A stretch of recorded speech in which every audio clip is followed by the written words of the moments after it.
Magkakalaman na sa Game 7 ng Nuggets at ng OKC Thunder kung sino nga ba ang mas malakas na koponan sa kanila. Marahil maliban dyan ay pwede rin po nating malaman kung sino ang sa tingin natin ang mas malakas patungkol sa MVP award. Magkadikit lamang sina Nikola Jokic at Shai Gilgeous-Alexander at hindi rin po nagkakalayo ang kanilang kinakamadang numero. Mas lamang lang sa rebound si Nikola Jokic dahil 14 rebounds per game ang kanyang kinakamada, samantalang itong si Shai ay 7 lamang. Subalit sa pangkabuuan ay nakadepende pa rin naman yan sa kanilang impact na naibibigay. At kung sino man ang mananalo sa labang ito ay tiyak na magdaragdag sa puntos para tumaas pa ang tsansang manalo kung masungkit ang MVP award. Tatapusin naman ng Golden State Warriors ang kanilang small ball lineup. Ang small ball lineup ay ginagamit ng Golden State Warriors ng matagal na panahon na. Marahil nagtagumpay sila kasama si Draymond Green, ngunit sa panahong ito, especially sa season na ito, ay kinakailangan nilang magkaroon ng pagbabago sa kanilang center position. Tapos na silang dumepende kay Draymond Green, tapos na silang magtiwala kay Kevon Looney, tapos na silang sumugal kay Trayce Jackson-Davis.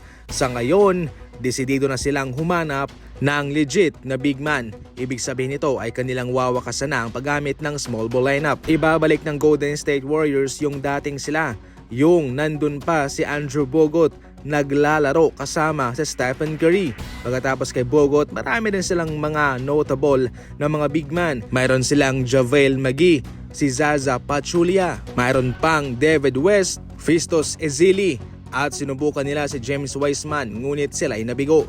Ngayon marami naman silang mga center, ngunit ang babata pa. Ang kanilang hinahanap ay yung veteranong center na siya makapagbibigay kaagad ng agarang tulong para sa kanilang kupunan, especially kay Stephen Curry. Ngayon sa merkado marami silang pwedeng pagpilian, si Daniel Gafford, Nikola Vucevic, Brook Lopez, Steven Adams o maging si Kristaps Porzingis. Nag-aalangan ang Lakers na bigyan ng $40 million per year itong si Reeves na sahod. Sa mga nagdaang trade deadline ay naging untouchable siya.